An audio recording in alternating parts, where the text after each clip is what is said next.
Hello, जय हिंद, नमस्कार। स्वागत है आपका आपके परिवार क्रैक विथ रवि में। मैं रवि आपका स्वागत करता हूं क्रैक विथ रवि पे। आज हम लोग देखेंगे स्टैटिक जीके के महत्वपूर्ण प्रश्न और उनसे रिलेटेड जो आगे क्वेश्चन बन सकते हैं उनके बारे में भी जानेंगे। अगर आप लोग नए हैं तो हमारे चैनल को सब्सक्राइब कर लीजिए, लाइक करें, शेयर करें। और हम अपने चैनल पे कुछ नया शुरू करने वाले हैं। इसमें हम एनटीपीसी की प्रीवियस ईयर करवाएंगे और एसएससी का प्रीवियस ईयर करवाएंगे। एसएससी जीडी के लिए पूरी प्रीवियस ईयर जो आज तक लगभग क्वेश्चन पूछे गए हैं उनको करवाएंगे और एनटीपीसी के सारे जीएस के क्वेश्चन करवाएंगे। आप लोग नए हैं तो हमारे चैनल को लाइक करें, शेयर करें, सब्सक्राइब करें और सपोर्ट करें। चलिए, समय बर्बाद न करते हुए सीधे अपने क्वेश्चन पे पहुंचते हैं और आज अपने क्वेश्चन को देखते हैं और एक अच्छा तरीका आपको बताएंगे आज पढ़ने का, और जो आगे बन सकते हैं क्वेश्चन उसको भी बताएंगे। क्या है? जगोई नृत्य किस राज्य से संबंधित है? तो जगोई नृत्य किस राज्य से संबंधित है? जगोई नृत्य मणिपुर से संबंधित है। किससे किससे संबंधित है? मणिपुर से। ये एसएससी सीजीएल 2021 में आया था क्वेश्चन कि जगोई नृत्य किससे संबंधित है।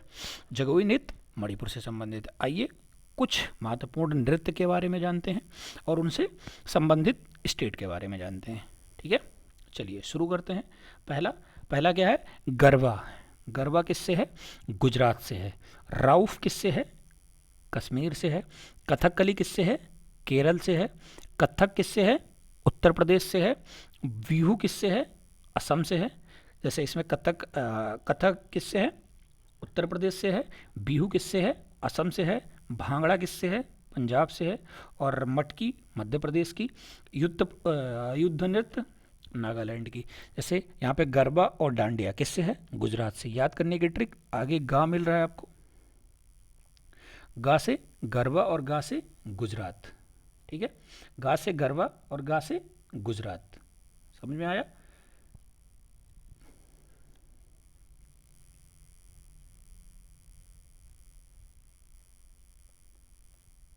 ठीक, जैसे राउफ, उफ निकल रहा है ना, ठंडी हवा निकल रही है, तो ठंडी सबसे ज़्यादा कहाँ होती है? कश्मीर में होती है। मतलब जैसा तरीका आपको अच्छा लगे आप समझ लीजिए। कथकली कहाँ की है? केरल की है। कथक है और चारकुला है, ये कहाँ के हैं? ये उत्तर प्रदेश के हैं। बिहू कहाँ की है? असम की है। बिहू का एक शास्त्रीय नृत्य है सतरिया। सतरिया भी असम का है और ये सबसे नवीनतम शास्त्रीय नृत्य है। भांगड़ा, भांगड़ा कहाँ का है? ये पंजाब का है। गिद्दा और भांगड़ा कहाँ का है? पंजाब का है। मटकी कहाँ का है? मध्य प्रदेश का है। युद्ध नृत्य कहाँ का है? युद्ध नृत्य चोंग नृत्य कहाँ का है? ये नागालैंड का है। चलिए अपने अगले क्वेश्चन पे चलते हैं। अगला क्वेश्चन हमारा है कि सूर्य सूर्य के सबसे निकटतम ग्रह कौन सा है? तो सूर्य क्या है? सूर्य एक तारा है। क्या है? तारा है। इसका सबसे निकटतम ग्रह कौन सा है? ग्रह इसके चक्कर लगाते हैं, तो सबसे निकटतम ग्रह कौन सा है? वो बुध है। बुध के बाद क्या है? शुक्र है। शुक्र के बाद क्या है? पृथ्वी है। ठीक है, ये तीनों ऑर्डर में लिखे हैं। पर शुक्र को और क्या कहा जाता है? शुक्र को पृथ्वी का जुड़वा बहन भी कहा जाता है। आइए और थोड़ा जानते हैं सौरमंडल के बारे में। सौरमंडल में कुल कितने ग्रह हैं? सौरमंडल में कुल 8 ग्रह हैं। ठीक है, निहारिका को सौरमंडल का जनक कहा जाता है। और सबसे ज़्यादा उपग्रह अभी तक किसके पास थे? अभी तक बृहस्पति के पास थे। कितने? 67। अब चेंज हो गए, किसके पास आ गए हैं? शनि के पास आ गए हैं। शनि के पास कितने हो गए? 145। इसके 15 उपग्रह और खोजे गए हैं, और लेकिन सबसे ज़्यादा किसके हो गए हैं? शनि के हो गए हैं। चलिए अगला क्वेश्चन, मोस्ट इंपॉर्टेंट क्वेश्चन, किससे क्या संबंधित है? बीबी का मकबरा कहाँ है? तो बीबी का मकबरा कहाँ स्थित है? ये मुंबई में स्थित है। कहाँ? मुंबई के औरंगाबाद में स्थित है। ठीक है, और इन सब के बारे में, इनसे रिलेटेड क्वेश्चन देखते हैं। जैसे क्या मिलेगा आपको? ये एग्जाम में जरूर आता है, एसएससी सीजीएल का आया है ये। गोल गुम्बज कहाँ है? तो गोल गुम्बज बीजापुर कर्नाटक में है। हुमायूं की कब्र कहाँ है? ये दिल्ली में है। और अकबर की कब्र कहाँ है? आगरा में है। समझ में आया? चलिए अपने अगले क्वेश्चन पे चलते हैं। अगला क्वेश्चन हमारा है कि भारत के पहले राष्ट्रपति कौन थे? तो भारत के सबसे पहले राष्ट्रपति कौन हुए? भारत के सबसे पहले राष्ट्रपति डॉक्टर सर्वपल्ली राधाकृष्णन जी हुए। ठीक, और सरदार वल्लभ भाई पटेल कौन हुए? सरदार वल्लभ भाई पटेल पहले उप प्रधानमंत्री मंत्री या गृह मंत्री, क्या गृह मंत्री, ठीक है। ये सरदार वल्लभ भाई पटेल बने, ठीक। आगे देखते हैं कौन सबसे पहले क्या बना, इसके बारे में थोड़ा जानते हैं।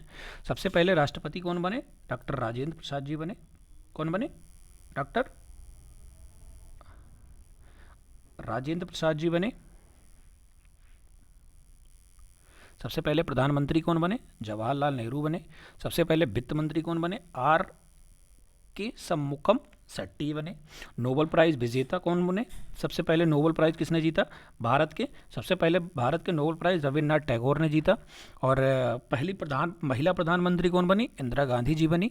पहली बोलती फिल्म कौन सी आई, आलम आरा आई, लेकिन पहली फिल्म कौन सी आई थी, पहली फिल्म आई थी राजा हरिश्चंद्र, लेकिन वो मूक फिल्म थी, उसमें आवाज़ नहीं थी। तो पहली बोलती फिल्म कौन सी आई, आलम आरा आई। पहले मिस वर्ल्ड कौन बनी, रीता फारिया बनी, ठीक। चलिए आगे देखते हैं। अगला क्वेश्चन हमारा है कि ग्रैमी अवार्ड किस क्षेत्र में दिया जाता है। अवार्ड और उसके क्षेत्र से एक क्वेश्चन जरूर आता है। अवार्ड मतलब कौन सा अवार्ड किस क्षेत्र से संबंधित है। ग्रैमी अवार्ड किस क्षेत्र से संबंधित है, तो ग्रैमी अवार्ड पत्रकारिता और संगीत के क्षेत्र में दिया जाता है। किसके क्षेत्र में दिया जाता है, संगीत के क्षेत्र में दिया जाता है। संगीत के क्षेत्र का नोबेल कहा जाता है ग्रैमी अवार्ड को। आगे देखते हैं कौन सा पुरस्कार किस क्षेत्र में दिया जाता है। कुछ इंपॉर्टेंट पुरस्कार जो उस क्षेत्र में दिए जाते हैं, जैसे एबल पुरस्कार किसके क्षेत्र में दिया जाता है, ये मैथ के क्षेत्र में दिया जाता है। रमन मैग्सेस अवार्ड किसके क्षेत्र में दिया जाता है, पत्रकारिता के क्षेत्र में दिया जाता है। जैसे व्यास सम्मान, सरस्वती सम्मान, ये किस क्षेत्र में दिया जाता है, ये साहित्य के क्षेत्र में दिया जाता है। धन्वंतरी अवार्ड किस में दिया जाता है, तो धन्वंतरी सबसे महत्वपूर्ण अवार्ड चिकित्सा के क्षेत्र का है, ठीक है। पुलित्जर अवार्ड किसके क्षेत्र का है, ये पत्रकारिता के क्षेत्र का है। ऑस्कर अवार्ड फिल्म के क्षेत्र का है, फिल्म के क्षेत्र का सबसे बड़ा अवार्ड ऑस्कर अवार्ड है। अर्जुन अवार्ड ये क्रिकेट से संबंधित है। द्रोणाचार्य अवार्ड ये भी क्रिकेट से क्रिकेट नहीं, स्पोर्ट से संबंधित है। मेजर ध्यानचंद ये भी स्पोर्ट से संबंधित है। आइए आगे देखते हैं। अगला क्वेश्चन हमारा, घास के मैदान और उनके क्षेत्र कहाँ पाया जाता है। सवाना घास का मैदान कहाँ पाया जाता है, तो सवाना घास का मैदान वेनेजुला में पाया जाता है। कहाँ, वेनेजुला में पाया जाता है। आइए कुछ और देखते हैं घास के मैदान जो फेमस हैं। जैसे लानोस कहाँ कहाँ पाया जाता है, तो लानोस वेनेजुला और कोलंबिया दो जगह पाया जाता है। डाउन्स कहाँ पाया जाता है, डाउन्स ऑस्ट्रेलिया में पाया जाता है। डाउन्स को याद करवाता हूँ आपको, जैसे डाउन्स और बाउंस, डाउन्स और बाउंस सेम साउंड आ रही है ना। तो बाउंस क्रिकेट में सबसे अच्छा कहाँ के प्लेयर खेलते हैं, ऑस्ट्रेलिया के प्लेयर खेलते हैं। बाउंस सबसे अच्छा ऑस्ट्रेलिया के प्लेयर खेलते हैं। तो डाउन्स से बाउंस याद कर लीजिएगा। स्टेपिस कहाँ की है, ये यूरोप की है। और ये मोस्ट इम्पॉर्टेंट है, ये एग्जाम में आया है। पटाना कहाँ की घास की मैदान है, पटाना श्रीलंका के घास का मैदान है, ठीक है। आगे देखते हैं। आगे मोस्ट इंपॉर्टेंट क्वेश्चन आ गया कि दुधवा नेशनल पार्क कहाँ स्थित है। नेशनल पार्क से एक क्वेश्चन आएगा, कौन सा नेशनल पार्क कहाँ स्थित है। आइए देखते हैं। दुधवा कहाँ का है, तो दुधवा उत्तर प्रदेश का है। ये कहाँ है उत्तर प्रदेश में, उत्तर प्रदेश के खीरी जिला में है। कहाँ, खीरी लखीमपुर, ठीक, ये खीरी लखीमपुर में है। आइए कुछ और नेशनल पार्क और उनके स्थान के बारे में जानते हैं। जैसे हैमिस कहाँ है, हैमिस पहले जम्मू कश्मीर में था, लेकिन जम्मू कश्मीर से जब लद्दाख अलग हुआ तो वो लद्दाख में हो गया। बांदीपुर कहाँ है, बांदीपुर कर्नाटक में है। पापीकोंडा कहाँ है, पापीकोंडा आंध्र प्रदेश में है। काबुल लामजाओ कहाँ है, काबुल लामजाओ मणिपुर में है। जिम कॉर्बेट कहाँ है, जिम कॉर्बेट को अब रामगंगा नेशनल पार्क भी कहा जाने लगा है, ये उत्तराखंड में है। वाल्मीकि कहाँ है, बिहार में है। और कांजीरंगा कहाँ है, काजीरंगा असम में है। और आगे देखते हैं। रणथंबोर कहाँ है, रणथंबोर राजस्थान में है। कहाँ है, राजस्थान में है। पन्ना कहाँ है, पन्ना मध्य प्रदेश में है। और कान्हा, पन्ना, ये सब मध्य प्रदेश में है। पेरियार कहाँ है, पेरियार केरल में है। सिमलीपाल उड़ीसा में है। सुल्तानपुर, ये कन्फ्यूज़न है, सुल्तानपुर को लोग उत्तर प्रदेश का समझ लेते हैं क्योंकि ये उत्तर प्रदेश का एक ज़िला है, लेकिन सुल्तानपुर कहाँ है? ये है गुरुग्राम हरियाणा में। गिर कहाँ का है? गिर है गुजरात का। गिर कहाँ का है? गिर गुजरात का है। तो ये कुछ महत्वपूर्ण नेशनल पार्क और उनके स्थान के बारे में है। इसमें से एक या दो क्वेश्चन जरूर आएगा। चलिए आगे क्वेश्चन देखते हैं। इम्पॉर्टेंट क्वेश्चन हमारा है कि मीनाक्षी मंदिर कहाँ स्थित है? मीनाक्षी मंदिर, मंदिर तथा उनसे संबंधित स्थान के बारे में एक क्वेश्चन जरूर आता है। मीनाक्षी मंदिर कहाँ स्थित है? तो मीनाक्षी तमिलनाडु में स्थित है। कहाँ स्थित है? तमिलनाडु में स्थित है। आइए कुछ और प्रमुख मंदिर और उनके स्थान के बारे में जानते हैं। कुछ प्रमुख मंदिर और उनके स्थान के बारे में जानते हैं। जैसे स्वामीनारायण मंदिर कहाँ है? ये है गुजरात में। कहाँ है? गुजरात में है। भारत माता मंदिर कहाँ है? भारत माता मंदिर बनारस में है। ओंकारेश्वर मंदिर कहाँ है? ये मध्य प्रदेश में है। वेंकटेश्वर मंदिर कहाँ है? आंध्र प्रदेश में है। केदारनाथ मंदिर कहाँ है? उत्तराखंड में है। सबरीमाला मंदिर, स्टार लगाइए, ये क्वेश्चन बहुत बार विवाद में था तो ये बहुत बार आया है। सबरीमाला मंदिर कहाँ है? केरल में है। स्वर्ण मंदिर कहाँ है? ये उत्तराखंड अमृतसर में है। नटराज मंदिर कहाँ है? नटराज मंदिर तमिलनाडु में है। और मंदिर के बारे में जानते हैं थोड़ा। भीलवाड़ा मंदिर कहाँ है? माउंट आबू में है। ठीक। ब्रह्मा जी का मंदिर कहाँ है? एक भारत में इकलौता मंदिर है, स्टार लगाइए इस पे, स्टार लगाइए। ये कहाँ है? ये राजस्थान के पुष्कर में है। द्वारिकाधीश मंदिर कहाँ है? द्वारिकाधीश मंदिर कहाँ है? गुजरात में है। अमरनाथ मंदिर कहाँ है? अमरनाथ मंदिर जम्मू कश्मीर में है। और सिद्धि विनायक मंदिर कहाँ है? महाराष्ट्र में है। ये कुछ महत्वपूर्ण मंदिर थे और उनसे संबंधित स्थान थे। इनको आप लोग एक बार जरूर पढ़िएगा, रिवीजन करते रहिएगा। ईयरफोन लगा के कान में, ना वीडियो देखने का समय है तो ईयरफोन लगा लीजिए, रास्ते चलते समय सुन लीजिएगा, 2-3 बार 4 बार आपको याद हो जाएगा और एग्ज़ाम में जब आप ऑप्शन देखेंगे तो आपका वैसे ही क्लियर हो जाएगा। चलिए अगले क्वेश्चन पे चलते हैं। कुछ देश और उनके संसद के बारे में आता है, खासकर भारत के पड़ोसी देश के बारे में तो जरूर आता है एग्जाम में। पाकिस्तान की संसद का क्या नाम है, या पाकिस्तान की संसद को क्या कहा जाता है? इसका नाम हाल ही में चेंज किया गया है। क्या चेंज किया गया है? मजलिसे शूरा किया गया है। क्या किया गया है? मजलिसे शूरा किया गया है। आइए और कुछ देश और उनके संसद के बारे में जानते हैं जो इम्पोर्टेंट है, एग्जाम में आते हैं। मजलिसे शूरा पाकिस्तान की, मजलिसे अम्मा ये कहाँ की है? कुवैत की है। ये दोनों कन्फ्यूजन है, इसको क्लियर कर लीजिएगा। मजलिसे शूरा पाकिस्तान, मजलिसे अम्मा कुवैत की। ड्यूमा कहाँ की संसद है? तो ड्यूमा रूस की संसद है। डायट कहाँ की संसद है? डायट जापान की संसद को बोलते हैं। कांग्रेस अमेरिका की संसद को बोलते हैं। राष्ट्रीय पंचायत इंपॉर्टेंट है, स्टार लगा दीजिए, भारत के पड़ोसी देश नेपाल की है।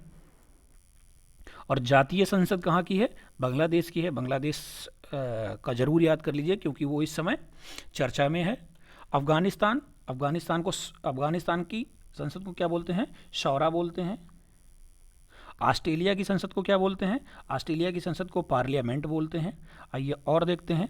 जर्मनी की संसद को क्या बोलते हैं? जर्मनी की संसद को बुंडस्टैग बोलते हैं। और भारत की संसद को संसद बोलते हैं। भारत में 2 सदन है, लोकसभा, राज्यसभा। आइए अगले क्वेश्चन पे चलते हैं। मोस्ट इंपॉर्टेंट क्वेश्चन रचना से एक क्वेश्चन, कौन किसकी रचना है ये जरूर आता है। तो गीत गोविंद किसकी रचना है? गीत गोविंद जयदेव की रचना है। किसकी रचना है? जयदेव की रचना है। आइए कुछ महत्वपूर्ण रचना उन्हें लिख के रखी है, आपको बताते हैं, आप उनको याद जरूर करिएगा। क्या है? पहली रचना क्या है? द वन डे वंडर्स किसकी रचना है? सुनील गावस्कर जी की रचना है। ये मोस्ट इंपॉर्टेंट है, इनको लिटिल मास्टर भी कहा जाता है। इस test of my life Yuvraj Singh की आत्मकथा है। इसमें उन्होंने अपने कैरियर के बारे में, उनको जब कैंसर हुआ था उसके बारे में, अपने 6 छक्कों के सबका उल्लेख किया है। मालगुडी डेज किसकी रचना है? मालगुडी डेज आर के नारायण की रचना है। और death of a city Arvind Ghosh की रचना है। चंद्रकांता एक सीरियल आता था, इम्पॉर्टेंट है, ये किसकी रचना है? ये देवकी नंदन खत्री जी की रचना है। और लाइफ डिवाइन कई बार एग्जाम में आई है, लाइफ डिवाइन कई बार एग्जाम में आई है, श्री अरविंदो की रचना है। किसकी? श्री अरविंदो की रचना है। मेघदूत किसकी रचना है? मेघदूत कालिदास की रचना है। राज तरंगिणी ये किसकी रचना है? ये कल्लाहड़ की रचना है। किसकी रचना है? कल्लाहड़ की रचना है।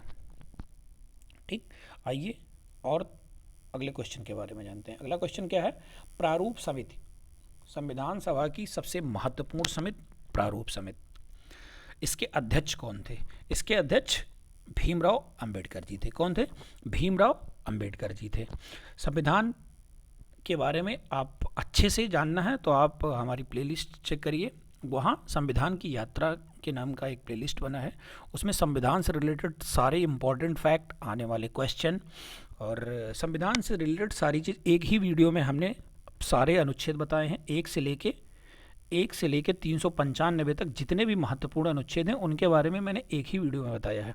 आप लोग जाइए, प्लेलिस्ट खोलिए, वहाँ पे संविधान की यात्रा में एक से लेके मतलब सभी महत्वपूर्ण अनुच्छेद को देखिए, याद करिए, आपको बहुत सही से याद हो जाएगा। तो प्रारूप समिति में कुल कितने सदस्य थे? तो प्रारूप समिति में कुल 7 सदस्य थे। कौन कौन थे इनके बारे में भी जानते हैं।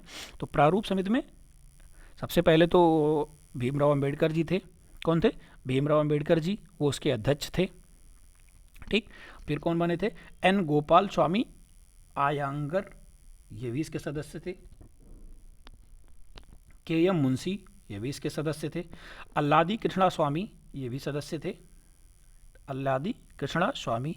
सैयद मोहम्मद सादुल्ला, ये भी इसके सदस्य थे। एन माधवराव और डीपी खेतान, एन माधवराव और डीपी खेतान, ये 7 लोग इनके सदस्य थे। प्रारूप समिति के अध्यक्ष डॉक्टर भीमराव अंबेडकर सबसे महत्वपूर्ण समिति में आता है। भीमराव अंबेडकर जी को संविधान का निर्माता भी कहा जाता है।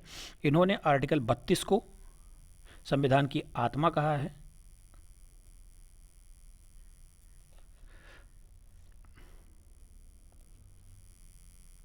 ये इस वीडियो का आखिरी क्वेश्चन है। अगर आपको समझ आ रहा है, अच्छा लग रहा है, तो हमारे चैनल को सब्सक्राइब जरूर करें। सब्सक्राइब करें, लाइक करें, शेयर करें और कमेंट करके बताएं कैसा रहा वीडियो, कौन सी वीडियो अगली टॉपिक, किस टॉपिक पे अगली वीडियो चाहिए आपको। हाँ, आप लोग हमें सब्सक्राइब जरूर करें क्योंकि हम एनटीपीसी की प्रीवियस ईयर लाने वाले हैं, सारे 2019 की, 2020 की और जो अभी रिसेंट में 2022 में मेंस का एग्ज़ाम हुआ है, इन सब की प्रीवियस ईयर लेके आएंगे।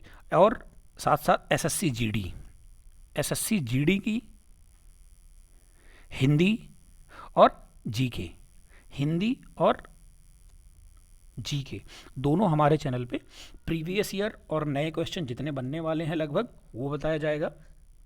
तो आप हमारे चैनल को सब्सक्राइब जरूर करें, लाइक करें, शेयर करें।